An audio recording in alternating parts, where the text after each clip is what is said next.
Hi everyone, Heather here with PersephoneReturns.com, and I am back with another weekly forecast. This one is for Monday, June 11th, all the way through to Sunday, June 17th of 2018.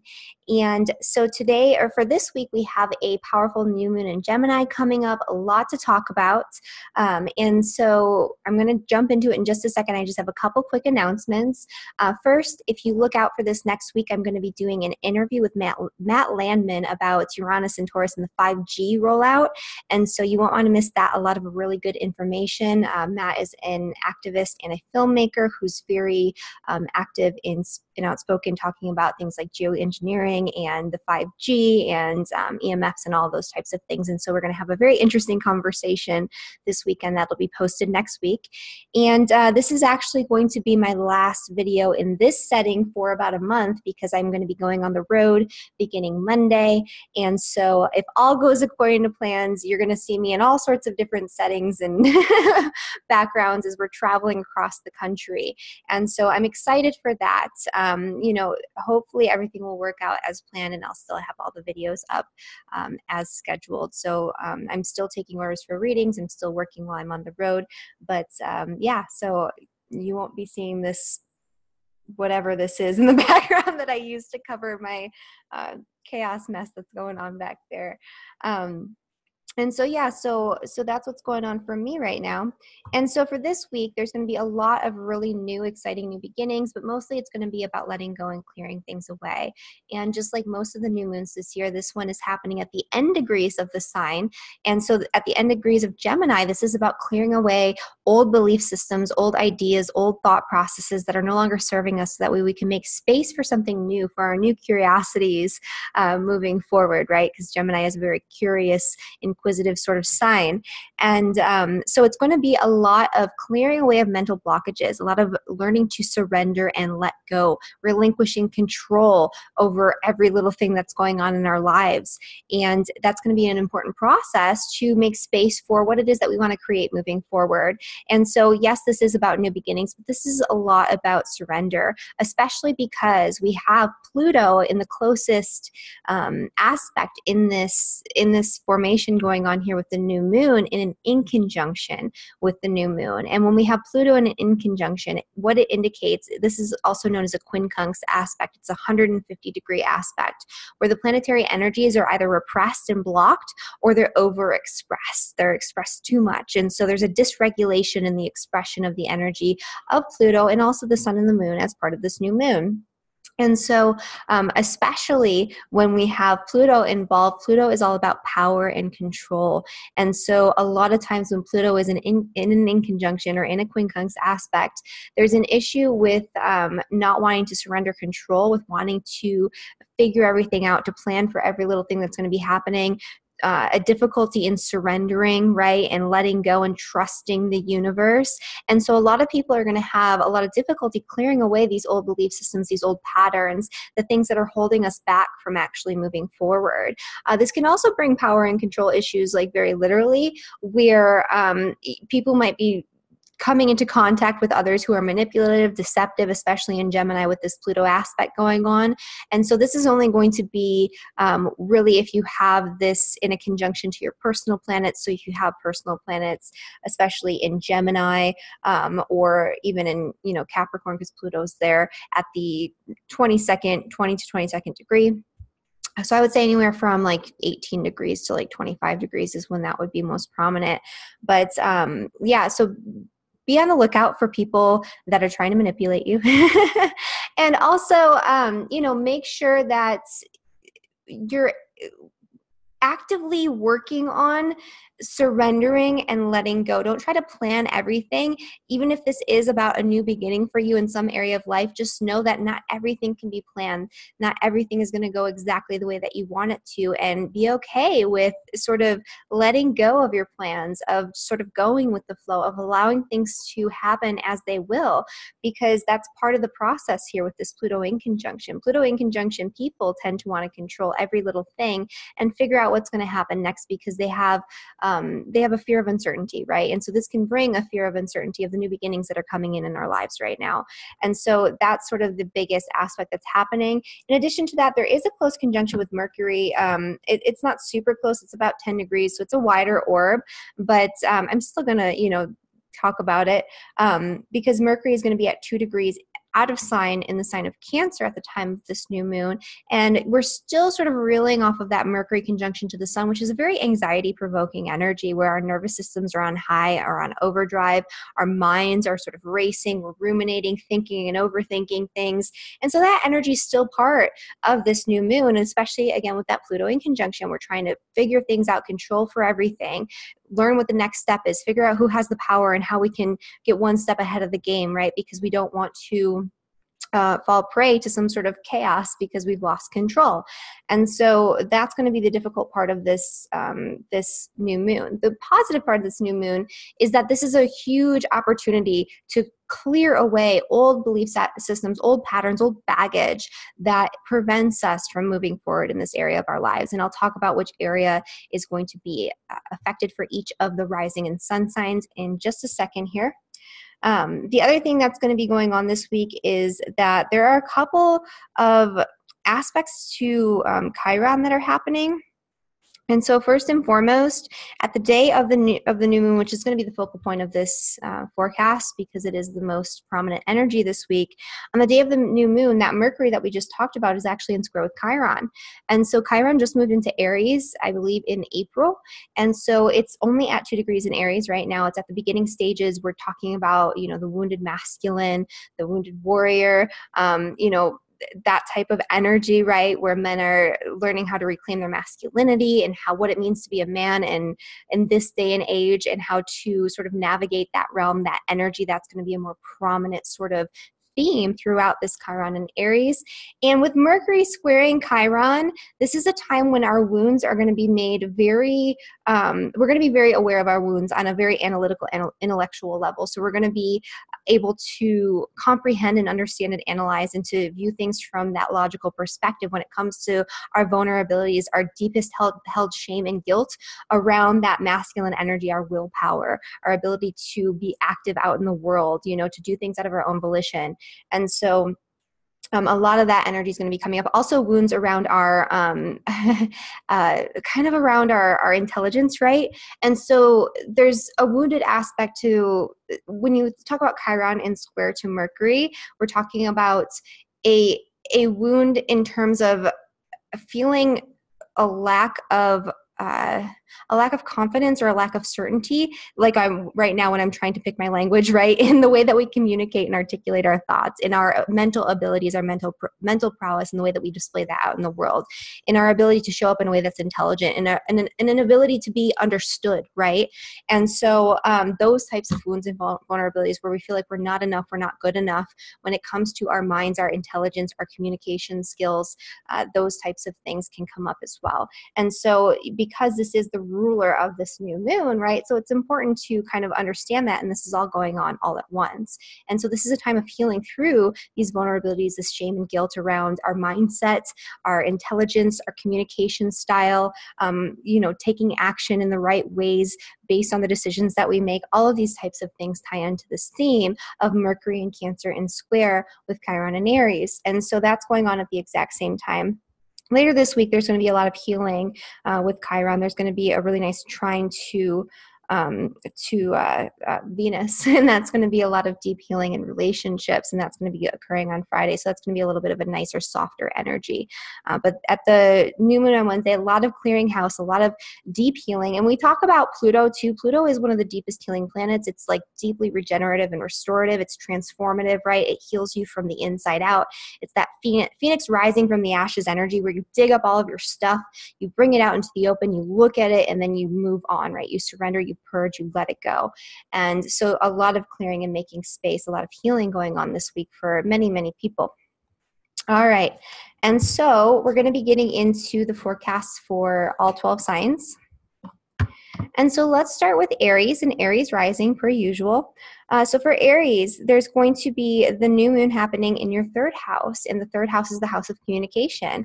And so it's also the house of your mindset, right? Your mindset about everything in your day-to-day life, the little beliefs that make up the bigger picture. And so this is a time to clear away and to let go and to surrender control in this area of life, to let go of old plans, old patterns, old mindsets around all sorts of different things that are preventing you from moving forward, right? What do you believe? What beliefs do you hold about yourself, about your life that you're not even aware of, that they're sort of unconscious, that they're just happening sort of on autopilot as you go through your day, that are preventing you from actually reaching that bigger goal, that bigger picture, looking at that, right? Surrendering those things and setting new intentions, creating new beliefs for yourself. This is one of those aspects or one of those new moons where things like positive affirmations, as kind of woo as that sounds, those types of things can actually be quite helpful for Aries and Aries rising, given the placement of this energy here.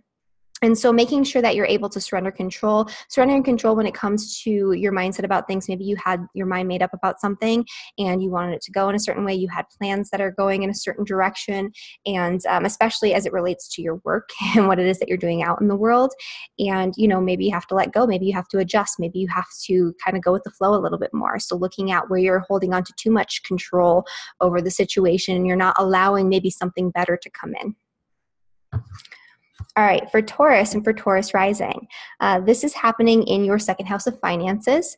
And so this is letting go of old beliefs about money that are holding you back and preventing you from moving forward in a new way, in a new direction, right? And this is especially about beliefs for you because Pluto in the in conjunction is coming from your ninth house of your beliefs, your philosophies, your moral and religious values. Maybe you have some deeply held values about money that you're not consciously aware of that are going to come to the surface right now that are preventing you from enjoying your resources, that are preventing you from accumulating the wealth that you really desire, that you really deserve, or from spending your money on the things that you really love and that you want to spend your money on. This is a time to clear away old habits with money that are preventing you from reaching your goals. And so if you're, overspending or, doing things that are more frivolous, this is a time when you could sort of rein it back in. You are a Taurus, so you're probably a little bit better with money than that.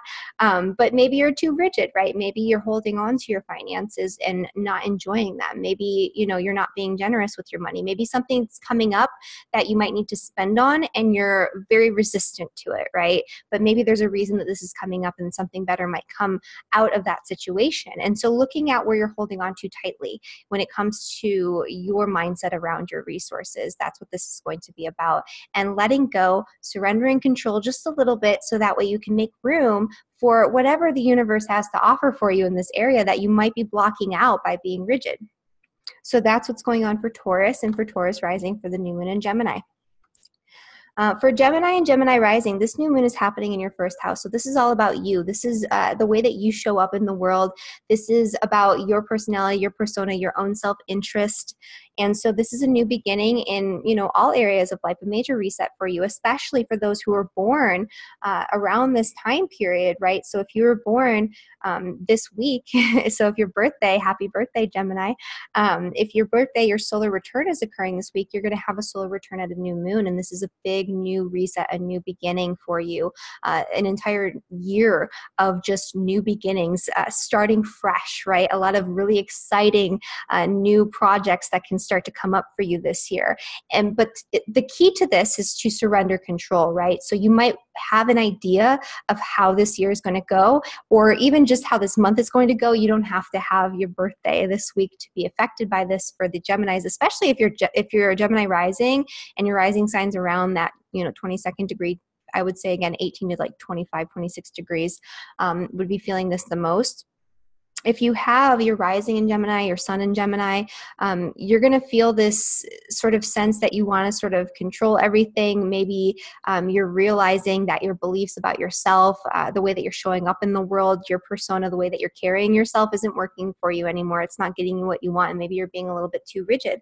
And so, and also maybe being rigid with your finances.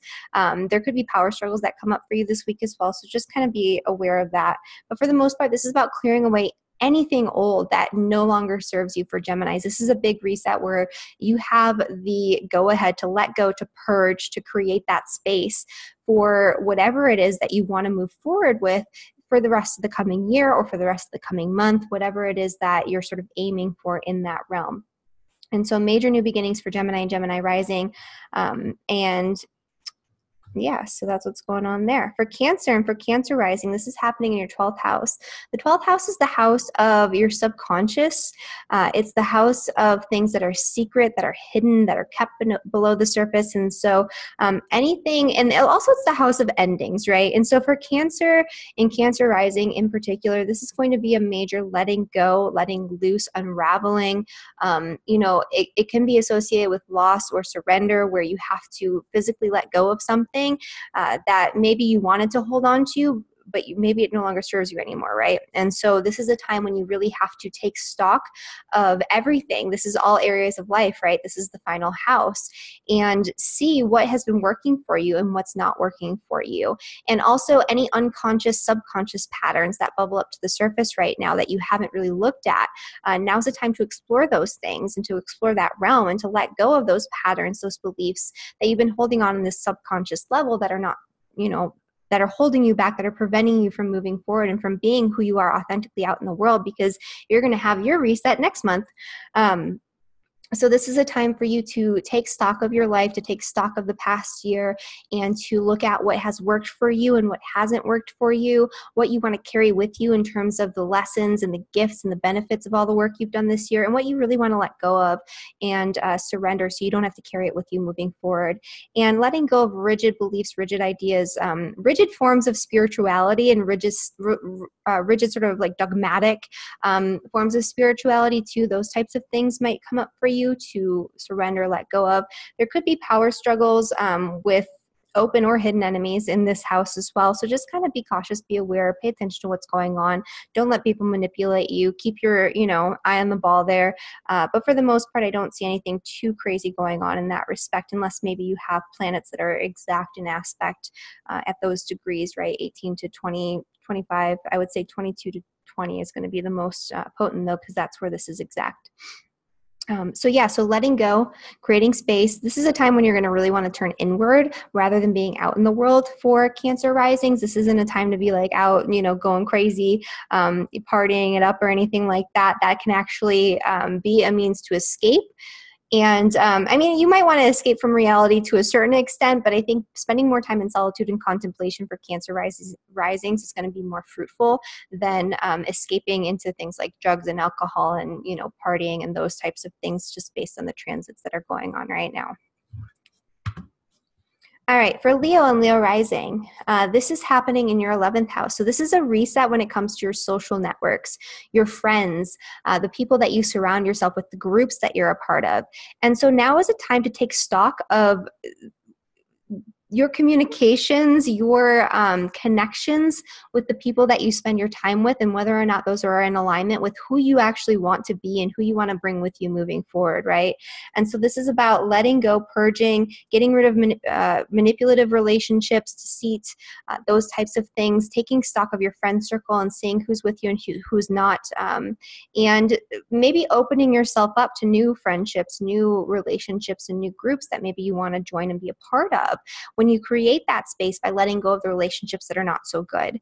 And so for Leo, this is all about new beginnings in friendships, social networks, groups, that type of thing. And so this month will be a month where if you do the work, if you purge, if you clear house, if you distance yourself from the people that are holding you back or that are maybe talking, gossiping with you or about you, or that are doing things that are manipulative, that are not in alignment with your integrity and the way that you want to sort of share your heart authentically with the world, because that's, the Leo thing. It's like being very generous, very heartfelt, very passionate. People that are not in alignment with that energy and that are preventing you from doing that, right? Because maybe you're afraid they're going to talk badly about you or something like that. These are the relationships that you need to think about, distance yourself from, let go of, so you can bring in new, more beautiful and supportive friendships moving forward. For Virgo and for Virgo rising, this is happening in your 10th house of career. So this is letting go of old beliefs, old patterns, old systems, old ways of being when it comes to your career and your public reputation. Letting go of things that you're doing in your job that are not interesting to you at all, because this is Gemini. Gemini needs to be stimulated intellectually in order to keep excited and interested in what they're doing. And so when you have Virgo as your rising sign and Gemini on the midheaven, you need to be mentally engaged in the work that you're doing, and it has to always be exciting for you. If you get bored and lose interest, you're not going to have that sort of willpower to keep moving forward with the work that you're doing. And so this is a time to look at that. What projects are you doing that are just dull and boring and repetitive and redundant? And how can you let that go? How can you sort of surrender control a little bit and sort of delegate these types of tasks to other people, or maybe, you know, quitting a job altogether if that's something that you feel like you really need to do in order to break free and to make space for something that's way more interesting, that's way more engaging on that mental level, where you feel really passionate and really excited to learn all these new different things and to integrate all these different parts into one sort of whole system or something like that, you know, for the work that you're doing.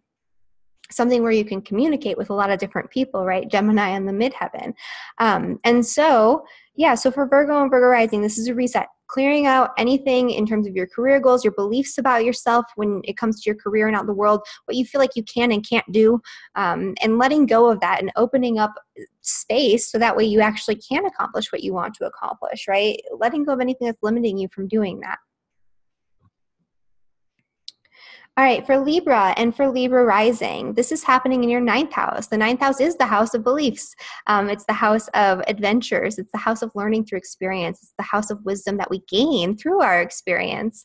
And so this is also where we carry our moral values, our philosophical beliefs, our beliefs about God, the universe, that frame this reality. And so this is really for Libra. Libra is an excellent time to take stock of your beliefs, to take stock of what's important to you in that respect, and look at where you're being rigid or dogmatic in your beliefs about the world and how that might be holding you back from reaching a broader perspective or a more adaptive mindset, right? Something that, anything that's holding you back from actually accomplishing your goals because these beliefs are like, oh, I can't do it, I'm not good enough, or, you know, it's not moral, it's not right, maybe it isn't right, so that would be okay if it's not.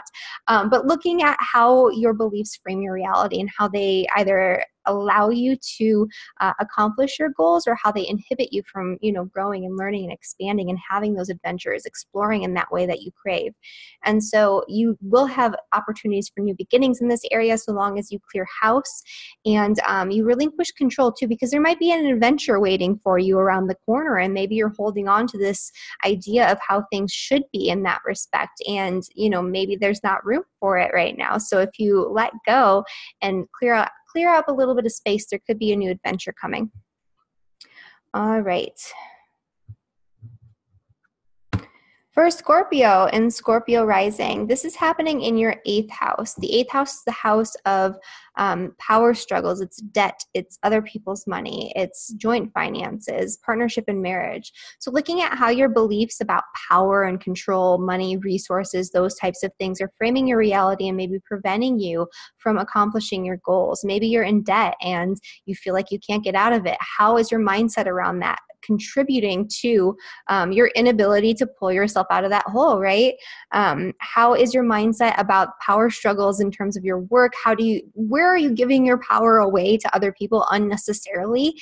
And how can you take it back? So letting go of just unwillingly or unwittingly and unconsciously giving away your power to other people, other institutions. That's why this is the house of debt, right? Because debt is a way where we give our power away to other people or to the banks, and we allow them to have power and control over us by holding money over our heads, right? So looking at where we need to give something up and surrender a little bit in order to regain control and to empower ourselves, right? To take back our power in all areas of life. This is a house of deep healing as well. So this is looking at the deep-seated fears and insecurities that we have about ourselves, about our life, just the deeply held traumas from our past that really prevent us from jumping into whatever it is that we need to jump into moving forward, that bog us down and that keep us, afraid to leave our comfort zones. And so looking at all of those things, pulling it up, looking at it, purging it, letting it go, and making space for something better moving forward, making space for empowerment moving forward. This is the Scorpio house, right? And so for Scorpio and Scorpio rising, you should do quite well with this energy. It is the deeper work. It is that sort of intense work that Scorpios are quite good at. So that's what's going on there in that respect. For Sagittarius and Sagittarius rising, this is happening in your 7th house. The 7th house is the house of relationships. This is all close one-on-one relationships, marriage partnerships. This could also be, business partnerships, close friendships. Any close one-on-one relationships fall under the realm of the 7th house.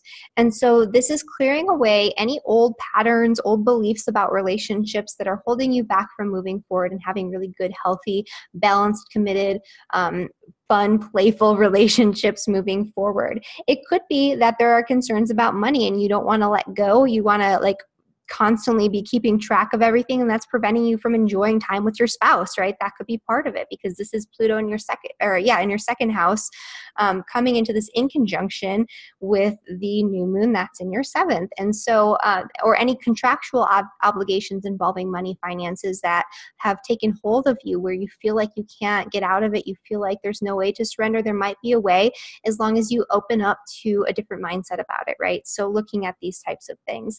But this is a time when you can have a major reset when it comes to your love relationships, your long-term partnerships, and romantic or otherwise, right? And so if there are relationships that need a little bit of surrender, that need a little bit more wiggle room, now is the time where you can make that happen, and you can make space for better relationships moving forward, and you can make space to restructure those relationships so they function better for you. For Capricorn and Capricorn rising, this is happening in your 6th house of work and health and daily routines and service.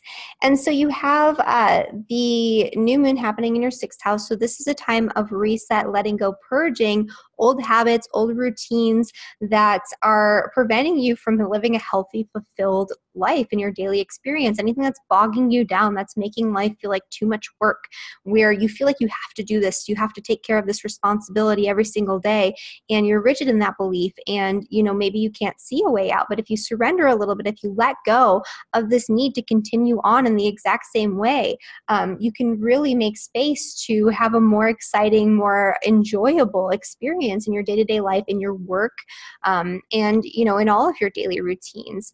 And this is the house of health too. So if there's something that you've been working on health-wise that hasn't been working for you, now's the time to let go of that way of being, and so that way you make room for something new, right? For new ideas, for new ways to go about the healing process, to sort of come in. Because if you're focused so much on this one way of doing it and it's not working for you, right, there's not really space, because people tend to get tunnel vision in that way. And so, Gemini wants to take it piecemeal, all of the different options and possibilities. You need a lot of excitement and change in your day-to-day life. Otherwise, you're going to get really bored, because Gemini needs that. You need to constantly be in flux in your daily routines. If your routines get too rigid and too the same all the time, that it does not work for having Gemini in the 6th house. And so clearing away that stagnant energy, so that way you can have a much more enjoyable experience in your daily life moving forward.